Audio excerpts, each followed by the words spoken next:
Kaixo egunon, eta eskerrik asko guztioi etortzeagatik. Lasarteurako udalak euskara indarberritzeko eta euskaldunok ahalduntzeko bide berri bat abiatu nahi du aroa prozesuaren bidez. Aurreko urteetan urrats garrantzitsuak egin ditugu, baina badakigu hizkuntza egoera bizia eta aldakorra dela, eta horregatik behar dugu ikuspegi berritu bat. Aroa ez da soilik udalaren ekimena izango, herritarren eta eragileen parte hartze aktiboa ezinbestekoa izango da. Guztion artean marraztu nahi dugu euskaraz lasarte horian izan dezakeen etorkizuneko bidea. Horregatik, gonbidapena egiten diet lasarteoratar guztiei. Har dezagun parte, elkarrekin indartu dezagun gure hizkuntza eta gure komunitatea. El Ayuntamiento de Lasarte Oria quiere iniciar, a través del proceso Aroa, un nuevo camino para revitalizar el euskera y empoderar a quienes lo hablamos. En los últimos años hemos dado pasos importantes, pero somos conscientes de que la realidad lingüística es dinámica y cambiante, y por eso necesitamos una visión renovada. Aroa no será solo una iniciativa municipal. La participación activa de la ciudadanía y de los agentes locales será imprescindible. Queremos dibujar entre todas y todos el futuro que puede tener el euskera en Lasarte Oria. Por ello, invito a todas las lasarteoratarras a participar. Reforcemos juntas y juntos nuestra lengua y nuestra comunidad.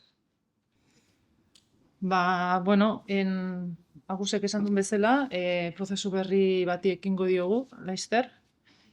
Baina azta prozesu berri bat, ze aurretik egin dira horrelako prozesuak, eta gogora ekarri nahi ditut, adibidez euskara bizibirritzeko plan nagusia, izan zala 10 urteko ere plan estrategikoa, ondoren etorri izan ESEP, euskara sustatzeko ekintza plana, beste 10 urtetarako estrategia irudikatzen zuna, eta orain dagokigu beste datozen 10 urtetarako ere gure lerro estrategikoak irudikatzea, bai? Orduan, Aroa du izena, plan estrategiko berria, eta hasi aurretik euskararen erabileraren inguruko diagnosi gaurkotua behar genuen, bai? Herriko aukera eta erronkak identifikatzea dagokigu, eta horiei aurre egiteko ekintza zehatzak eta jarraibideak adosteak, bai? Orduan, orain gaude fase horretan esan dezagun, bai? Diagnosi fase horretan. Hortarako, alkateak esan duen bezala, herritarren parte hartzea behar dugu, euskalgintzako eragileen ere parte hartzea, eta noski udalaren konpromisoa egongo da guzti honen atzetik. Prozesuak bi fase izango ditu. Lehen fasean, Lasarte Oriako euskararen egoera aztertuko da, eta hortarako bide desberdinak erabiliko dira. Datu estadistikoak, horiek hor daude, horiek dena guztiak bilduko dira, aurreko planen ebaluazioak ere berrikusiko ditugu, eta herritarren eta herriko eragileen iritziak eta proposamenak jasoko dira elkarrizketa sakonen bidez eta galdetegi baten bidez, bai? Hoi izango lehenengo fasea, eta bigarren fasean,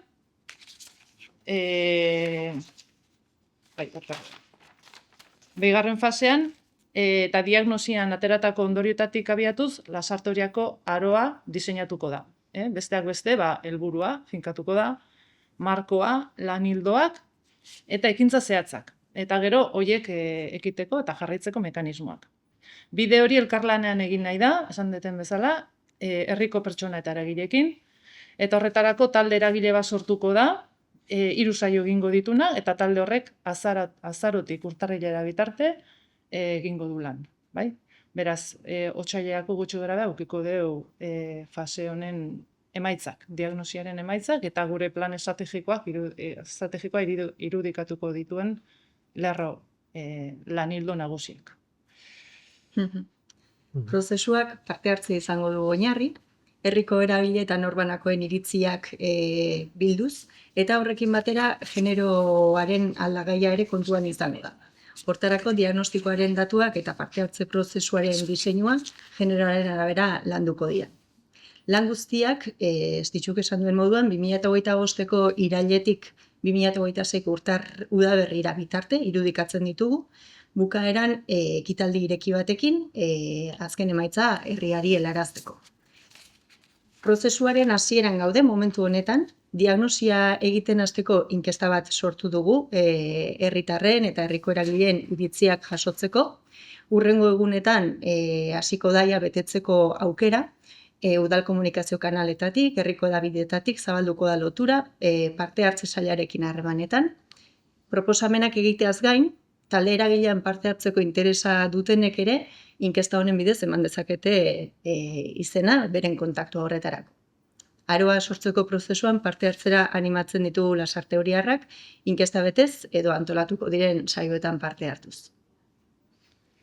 Eta listo, ja bukatzeko esan, bihartikan aurrea egongo dela gutxi gora bera, bihartik datozen egunetan erabilgarri, galdetegi hori, eta jendea parte hartu dezan, zabalduko deia. Bai edabideen bitartez, gure webgunaren bitartez. Galderaren bat? Ez, eskerrik asko.